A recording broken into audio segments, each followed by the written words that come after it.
오늘 우리에게 주시는 하나님의 말씀은 마가복음 2장의 말씀입니다. 마가복음 2장 1절에서 12절까지의 말씀을 교독하시고 마지막 절은 함께 합독하도록 하겠습니다.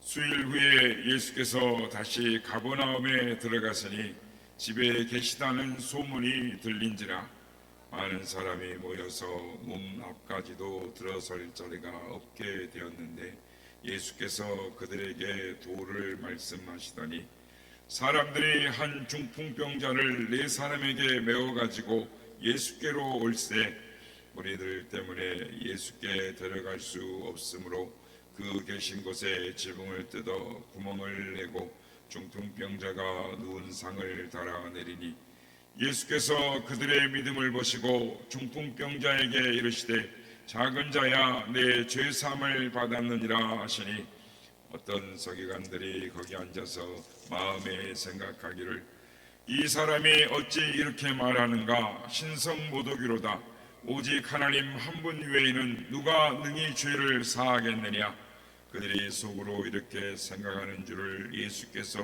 곧 중심에 아시고 이르시되 어찌하여 이것을 마음에 생각하느냐 중풍병자에게 내 죄사함을 받았느니라 하는 말과 일어나 내 상을 가지고 걸어가라 하는 말 중에서 어느 것이 쉽겠느냐 그러나 인자가 땅에서 죄를 사하는 권세가 있는 줄을 너희로 알게 하려 하노라 하시고 중풍병자에게 말씀하시되 내가 내게 이르노니 일어나 내 상을 가지고 집으로 가라 하시니 그가 일어나 곧 상을 가지고 모든 사람 앞에서 나가거늘 그들이 다 놀라 하나님께 영광을 돌리며 이르되 우리가 이런 일을 도무지 보지 못하였다 하더라.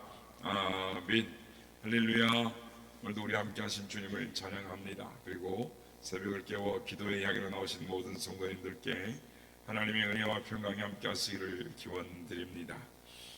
오늘 본문은 예수님께서 갈릴리 지역에서 복음을 전파하실 때에 이 갈릴리 서북부 지역의 이 가버나움에서 한 중풍병자를 고쳐주신 사건입니다. 이 중풍병자가 고침을 받은 것은 믿음 때문입니다. 그러니까 성경에 보면 다 고침을 받는데 대부분 그러니까 믿음이 없는 사람도 있었지만 주님께서 같이 직접 고쳐주신 것도 있지만 그들의 믿음 때문에 고침을 받는 것이죠. 그러니까 이 중풍병자도 믿음 때문에 고침을 받은 것입니다.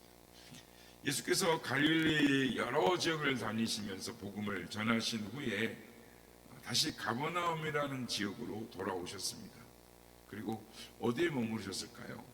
성경에는 안 나와 있습니다만 추측하기로는 베드로의 집에 머무셨던 것 같습니다. 그러자 그 수많은 이 사람들이 소문을 듣고 예수님을 보려고 모여들었습니다. 베드로의 집은 사람들로 꽉 차서 더 이상 들어갈 수가 없었습니다. 밖에까지 사람들이 서 있었습니다. 그때 4명의 사람들이 한 중풍병자를 침상에 누인 채 예수님께로 데리고 나왔습니다.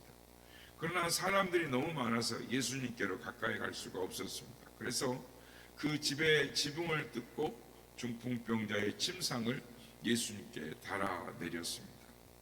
예수님께서 그들의 믿음을 보시고 작은 자야 내 죄 사함을 받았느니라 라고 말씀하시고 내가 내게 이르노니 일어나 내 상을 가지고 집으로 가라 라고 말씀을 하십니다.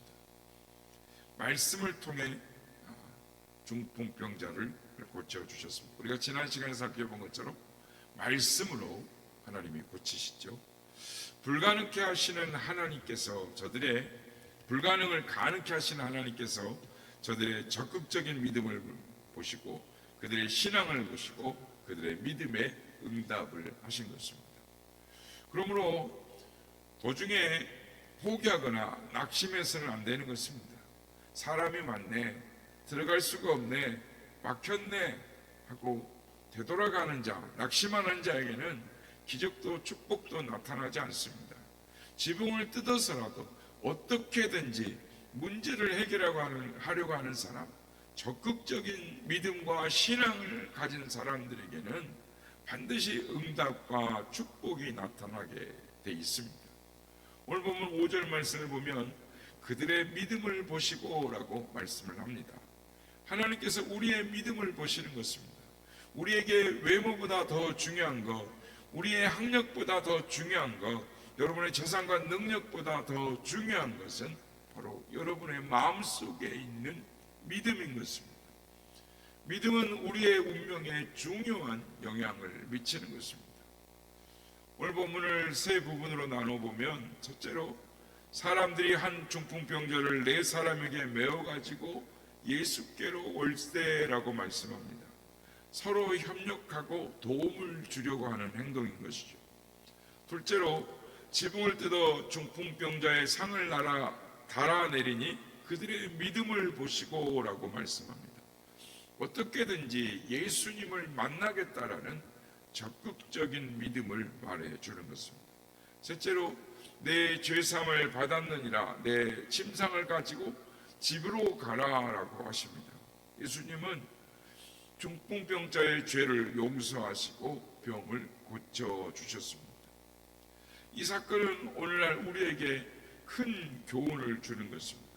우리가 지금 병들었다 할지라도 사업에 실패했다 할지라도 비록 불행한 삶을 살고 있다 할지라도 예수님께 나아오기만 하면 예수님께서 우리의 모든 문제를 해결해 주신다라는 것입니다. 우리의 병을 고쳐주십니다. 우리에게 행복한 삶을 베풀어 주십니다. 축복을 허락하여 주시는 것입니다. 이 사실을 믿으시는 우리 모두가 되시기를 예수님의 이름으로 축복합니다. 오늘 보면 4절 5절 상반절 말씀입니다. 무리 때문에 예수께 데려갈 수 없으므로 그 계신 곳에 지붕을 뜯어 구멍을 내고 중풍병자의 누운 상을 달아내리니 예수께서 그들의 믿음을 보시고 라고 말씀합니다. 남의 지붕을 뜯었다라는 것은 대단히 무례한 행동입니다. 그러나 이 중풍병자가 병 고침을 받기 위해서 예수님께 가기 위해서는 그 방법밖에는 없었습니다. 우리도 신앙생활을 하다 보면 어떤 때는 무례를 범하고 욕을 먹을 때도 있습니다. 그러나 좀 욕을 먹는다 할지라도 예수님께 나아갈 방법이 그 길밖에 없다면 믿음을 가지고 적극적인 방법으로 나아가야 하는 것입니다. 소리 높여 기도해야 되는 것입니다. 내 앞에 지금 불이 떨어졌는데, 내 앞에 문제가 생겼는데 체면 차리고 다 차리고 얌전하게 앉아서 믿다 보면 올바른 신앙과 믿음을, 하나님의 기적과 능력을 체험할 수가 없는 것입니다. 좀 무례한 일이 있다 할지라도 더 큰 것을 위해서 열심히 하나님 앞에 부르짖으며 나아가야 하는 것입니다. 그래서 하나님의 뜻이 나타나면 하나님께 영광을 돌리고 충성, 봉사, 헌신하면 되는 것입니다. 예수님께서는 그들의 믿음을 보셨습니다. 지붕을 뜯어서라도 중풍병자를 내려놓는 그 믿음, 그 적극적인 믿음을 보시고 예수님께서 말씀하십니다. 내 죄 사함을 받았느니라. 그런데 지붕을 뜯는 믿음도 중요하지만 무례를 범했다면 뒤처리도 잘해야 하는 것입니다. 중풍병자와 네 사람이 지붕을 뜯고 나서 나중에 어떻게 했을까요? 어떻게 했을 것 같습니까? 아마 이들은 낡은 지붕을 싹 뜯어내고 새 지붕으로 갈아주었을 것입니다. 남의 지붕을 뜯어놨다면 새로 멋있게 깔끔하게 해줘야 할 것이 아닙니까? 이런 적극적인 믿음이, 행동이 우리에게 필요한 것입니다. 에스더 4장 16절에 보면 에스더가 민족이 위기를 당할 때 금식하며 기도합니다. 규례를 어기면서 죽으면 죽으리라 하고 목숨을 걸고 왕 앞에 나아갑니다. 뭐든지 죽을 각오를 하고 덤비면 무엇이 문제가 되겠습니까? 금식 기도합니다. 철야 기도합니다. 새벽 기도합니다. 하나님의 말씀을 지킵니다. 하나님과 함께 행하는 것입니다. 하나님을 의지합니다. 죽을 각오를 하고 적극적인 자세를 가지고 하나님 앞에 나아가야 하는 것입니다. 여러분, 하나님 앞에 나아갈 때는 소극적인 자세로 나아가서는 안 되는 것입니다. 누가복음 18장에 보면 소경 바디메오도 예수님께서 여리고로 오신다라는 소문을 들을 때 적극적인 자세를 취해서 은혜를 받았습니다. 예수님께서 오신다, 예수님께서 다가오신다라는 그 소리를 듣자 마구 소리를 지릅니다. 다윗의 자손 예수여 나를 불쌍히 여기소서 외치는 것입니다.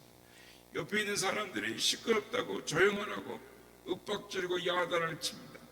그러나 그는 낙심하거나 포기하지 않습니다. 오히려 더 크게 소리를 질렀습니다. 저가 더욱 심히 소리질러 다윗의 자손이여 나를 불쌍히 여기소서라고 하는 것입니다. 그러자 예수님께서 그 소리를 들으시고 그를 가까이 오게 하셨습니다. 그래서 누가복음 18장 40절에서 42절에 예수께서 머물러 서서 명하여 데려오라 하셨더니 저가 가까이 오매 물어 이르시되 내가 무엇을 하여 주기를 원하느냐 이르되 주여 보기를 원하나이다. 예수께서 저에게 이르시되 보아라 내 믿음이 너를 구원하였느니라 하시매라고 말씀합니다. 내 믿음이 너를 구원하였느니라.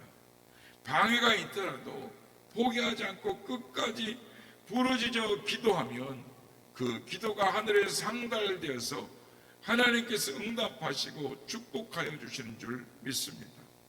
히브리서 10장 38절에 나의 의인은 믿음으로 말미암아 살리라. 또한 뒤로 물러가면 내 마음이 그를 기뻐하지 아니하리라 말씀을 하는 것입니다. 나의 의인은 믿음으로 말미암아 살리라. 그렇습니다. 우리는 믿음을 가지고 앞으로 전진해야 되는 것입니다. 우리의 인생은 앞만 보고 전진하도록 만들어져 있습니다. 앞만 쳐다보고 나가라고 하나님께서 우리 눈을 앞에 붙여놓으신 것이죠. 주님께서 말씀하십니다. 쟁기를 잡고 뒤를 돌아보는 자는 나에게 합당치 아니하니라. 앞만 보고 달려가는 것이 빠릅니까? 뒤를 바라보고 달리는 것이 빠릅니까? 뒤를 돌아보면 시간도 걸리고 복잡합니다. 그리고 걸리고 넘어지는 게 너무 많습니다. 우리의 인생은 전진 또 전진하는 것입니다. 뒤로 후퇴해서는 안 되는 것입니다. 미래를 바라보고 희망을 가지고 믿음으로 앞으로 달려갈 때 하나님께서 그 믿음을 보시고 더 큰 능력과 은총을 허락하여 주시는 것입니다. 그러므로 우리는 우리의 가진 믿음에다가 더 적극적인 믿음, 더 적극적인 믿음을 힘을 더해야 하는 것입니다. 말을 할 때도 긍정적인 말만 하고 어려움을 당해도 용기 있는 삶을 살아야 하는 것입니다. 하나님 앞에 기도해야 되는 것입니다. 어떠한 시험을 당해도 원망하거나 불평하지 말고 감사하며 기뻐해야 되는 것입니다. 낭망해서는 안 됩니다. 담대히 살아야 하는 것입니다. 마귀와 싸워서 승리해야 되는 것입니다. 그러면 나 혼자서 사는 것이 아니라 하나님께서 함께 하시기 때문에 성령께서 우리와 함께 하심을 우리가 경험합니다. 하나님의 도움을 받으며 하나님의 축복과 은총된 삶을 살게 되는 것입니다. 여러분, 우리는 항상 하나님을 향해서 믿음을 가져야 하는 것입니다. 어려움이 닥칠 때 더 하나님 앞에 나아가 무릎 꿇어야 합니다.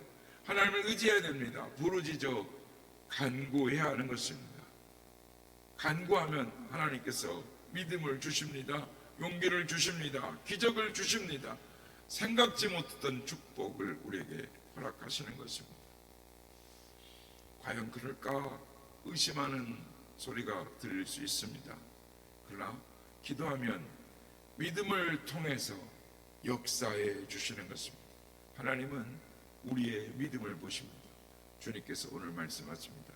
그들의 믿음을 보시고 내 믿음이 너를 구원하였느니라.